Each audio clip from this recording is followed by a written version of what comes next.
Welcome to my class. नमस्ते student. बच्चों, आज हम कक्षा 6 से पूरक पाठ्य पुस्तक बाल राम कथा पढ़ने जा रहे हैं। बाल राम कथा का यह चैप्टर नंबर पहला है, जिसका शीर्षक है अवधपुरी में राम। और अवधपुरी में राम इस लेसन का यह सेशन नंबर पहला है। आप लोगों ने रामायण कथा पढ़ी होगी, सुनी होगी, लेकिन आपकी कक्षा 6 को पूरक पाठ्य पुस्तक के रूप में राम कथा रखने की एक वजह है। इसके पीछे कारण यह है कि बच्चों को राम के रामायण द्वारा जो आदर्श सारे संसार को पता है, उसके बारे में, उनके गुणों के बारे में बच्चों को उसका ज्ञान देना है, तथा रामायण के जो विविध पात्र है, उनकी चारित्रिक विशेषताओं का बच्चों को अवगत कराने के लिए यह पाठ्य पुस्तक बाल राम कथा आपके इस कक्षा 6 के लिए रखी गई है। तो सबसे पहले हम इसका पहला लेसन अवधपुरी में राम पढ़ेंगे, जिसका सेशन नंबर यह पहला है, और इसके लेखक है मधुकर उपाध्याय जी। सबसे पहले हम लेखक का परिचय देखते हैं। लेखक मधुकर उपाध्याय, इनका जन्म 1 सितंबर 1956 को अयोध्या में हुआ था। प्रारंभिक शिक्षा तथा डिग्री उन्होंने अयोध्या में ही पूर्ण की थी, और पेशे से वह पत्रकार थे। इनके पत्रकारिता और रचनात्मक लेखन में महात्मा गांधी जी की ऐतिहासिक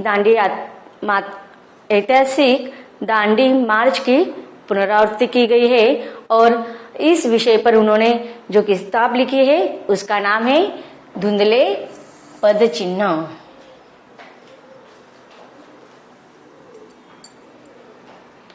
इनकी अन्य साहित्यिक रचनाएं हैं किस्सा पांडे सीताराम, उसके बाद 50 दिन 50 साल पहले, युद्ध कला, और आगे है हे वसुधा। इनकी जो साहित्यिक पुस्तकें हैं, उसमें से हे वसुधा यह जो किताब है, यह अथर्ववेद की पृथ्वी सूक्त का भावानुवाद अर्थात ट्रांसलेशन किया हुआ है। इन्होंने 5 नाटक भी लिखे हैं, और इनके कुछ कविताएं संग्रह भी प्रसिद्ध है। संप्रति वे लोकमत समाचार के वह प्रधान संपादक है, और नागपुर में यह लेखक रहते हैं। तो इस तरह हमने लेखक का परिचय देख लिया है। अब इस पाठ को हम विस्तार से पढ़ेंगे। तो सबसे पहले हम पाठ को देखते हैं। हमारे पहले लेसन का शीर्षक है अवधपुरी में राम। अवधपुरी अर्थात अवध देश, जिसे अयोध्या इस नाम से भी जाना जाता है। अवध अर्थात अयोध्या यह सरयू नदी के तट पर स्थित एक शहर है, तथा कौशल देश की राजधानी भी है। और कौशल देश के महाराज अज के पुत्र रघुकुल के वंशज अर्थात उनके उत्तराधिकारी दशरथ, जो न्यायप्रिय राजा थे तथा बहुत ही युद्ध में प्रावीण्य माने जाने वाले राजा थे, उनके पुत्र राम, इनका जन्म किस प्रकार हुआ और किस प्रकार वह आगे चलकर अलग अलग विद्याएं उन्होंने ग्रहण की, इसका वर्णन हम इस पाठ में देखेंगे। तो आगे पाठ को पढ़ते हैं। पाठ कुछ इस प्रकार है। यह कथा अवध की है और बहुत पुरानी है। अवध में सरयू नदी के किनारे एक अति सुंदर नगर था। अवध, जिसका मैंने पहले आपको बताया कि अवध को अयोध्या नाम से भी जाना जाता है, और वह जो नगर था, वह शहर था सरयू नदी के किनारे पर अति सुंदर ऐसा नगर स्थित था। अयोध्या सही अर्थों में दर्शनीय, देखने लायक, भव्यता जैसे उसका दूसरा नाम हो। तो देखो यह सारी चीजें आपको अयोध्या की विशेषता, अगर आपको प्रश्न पूछते हैं तो आप अयोध्या नगर की विशेषता लिखते समय लिख सकते हो कि अयोध्या अर्थात अवध यह नगर सरयू नदी के किनारे था और यह बहुत ही सुंदर नगर था तथा देखने में दर्शनीय, देखने लायक और भव्यता में उसके जैसा दूसरा नगर कोई नहीं था।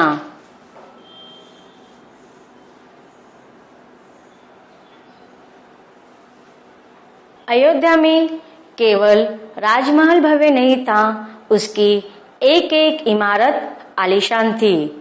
आम लोगों के घर भव्य थे, भव्य बड़े थे। सड़कें चौड़ी थी, चौड़ी का अर्थ होता है लंबी। सुंदर बाग बगीचे, पानी से लबालब भरे सरोवर, खेतों में लहराती हरियाली, हवा में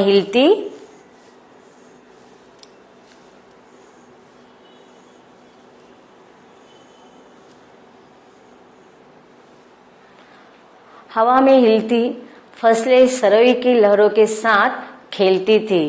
अयोध्या हर तरह से संपन्न नगरी थी। संपन्नता कोने अंतरे तक बिखरी हुई, सभी सुखी, सब समृद्ध। दुख और विपन्नता को अयोध्या का पता नहीं मालूम था।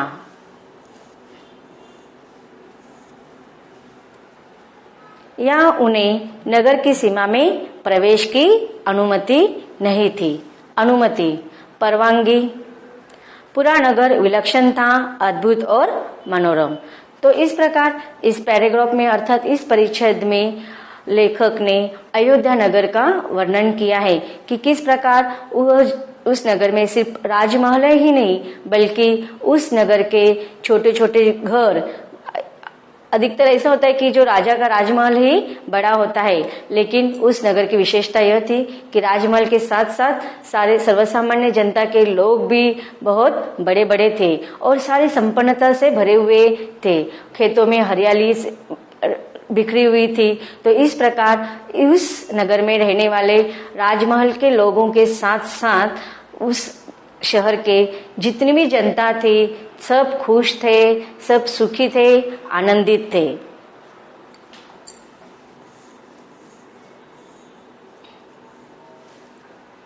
उसे ऐसा होना ही था, वह कौशल राज्य की राजधानी थी।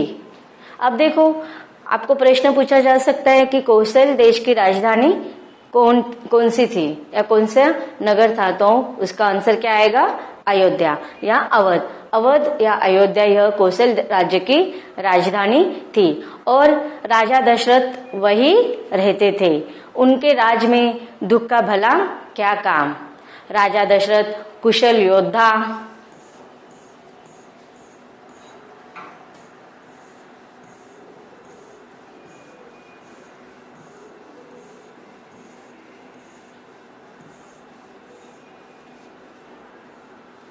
राजा दशरथ कौशल योद्धा और न्यायप्रिय शासक थे, शासक राजा थे।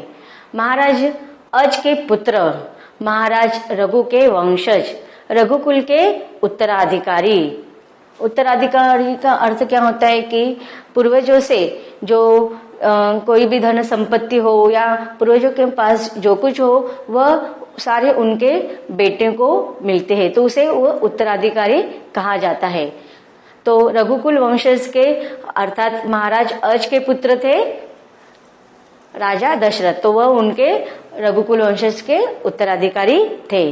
रघुकुल की रीति रिवाज का प्रभाव हर जगह दिखाई देता था, सुख समृद्धि से लेकर बात व्यवहार तक। लोक मर्यादाओं का पालन करते थे, सदाचारी थे, पवित्रता और शांति हर जगह थी, नगर में भी और लोगों के मन में भी।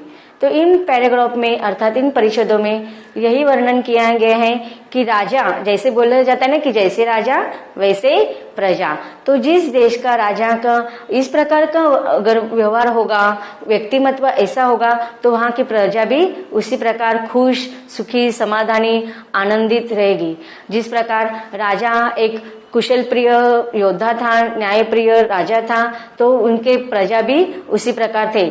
वहां पर सुख समृद्धि के साथ साथ लोगों का बात व्यवहार भी अच्छा ही था और लोक मर्यादाओं का पालन करते थे, सदाचरण रहते थे, अर्थात उनका जो आचरण था बहुत ही अच्छा रहता था। उसके साथ साथ पवित्रता और शांति सारे उस नगर में फैली हुई थी। लोगों मतलब सिर्फ नगर में ही नहीं बल्कि यह सारी चीजें लोगों के मन में भी पनप रही थी।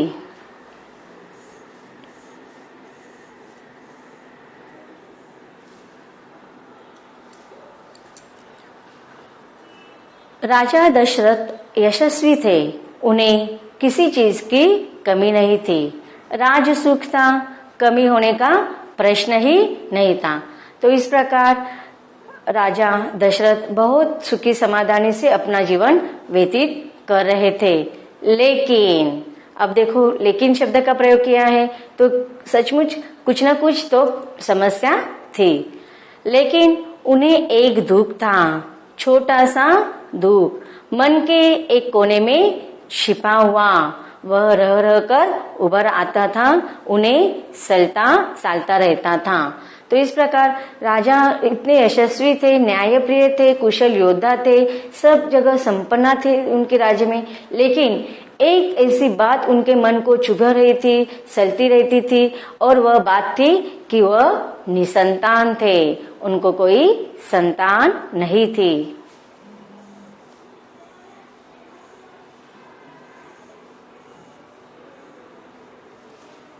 उनके कोई संतान नहीं थी। आयु लगातार बढ़ती जा रही थी। उनकी 3 रानियां थी, कौशल्या, सुमित्रा और कैकेयी। रानियों के मन में भी बस यही एक दुख था, संतान की कमी। जीवन सुना सुना लगता था। राजा दशरथ से रानियों की बातचीत प्रायः इसी विषय पर आकर रुक जाते थे। राजा दशरथ की चिंता बढ़ती जा रही थी। तो इस प्रकार संपन्न राज दरबार के साथ साथ नगर के साथ साथ सारे लोग खुश थे। लेकिन राजा को निसंतान होने का दुख चलता था, लेकिन उनके साथ साथ उनके पूरे परिवार को और सारे उस राज्य में रहने वाले जनता के मन में भी यह दुख चलता था। जब राजा अपने तीनों रानियों का नाम क्या था आपको तो पता चल ही गया। तो तीनों रानियों से जब भी कुछ बातें करते तो उनके बातों में यह ही विषय बार बार आता रहता था, और जब भी यह विषय आ जाता तो सारे लोगों की चिंता और भी बढ़ने लगती थी। तो बच्चों, अब तक हमने यह पाठ यहाँ तक पढ़ लिया है। अब इस परिच्छेदों में आए हुए कुछ कठिन शब्दों का अर्थ सबसे पहले देखते हैं और कुछ प्रश्नोत्तर देखते हैं। तो जो पैराग्राफ हमने पढ़ा उसके कुछ कठिन शब्दों का अर्थ देखते हैं। सबसे पहले शब्दार्थ: दर्शनीय, देखने योग्य, लायक, योग्य, भव्यता, सुंदरता, लबालब, पूरे भरे हुए, संपन्न, धनवान या धन धान्य से भरपूर, विपन्नता, गरीबी, कुशल, चतुर, वंशज, वंश में उत्पन्न पुत्र, पौत्र आदि, उत्तराधिकारी, वारिस, पिता की मृत्यु की संपत्ति आदि का हकदार। कुछ प्रश्नोत्तर का सराव देखते हैं। प्रश्न पहला है, महाराज अज के पुत्र का नाम क्या था? इसके उत्तर के ऑप्शन है राम, वशिष्ठ, लक्ष्मण और दशरथ। तो इसका सही उत्तर होगा राजा दशरथ। आगे का प्रश्न है, अयोध्या नगरी कहाँ थी?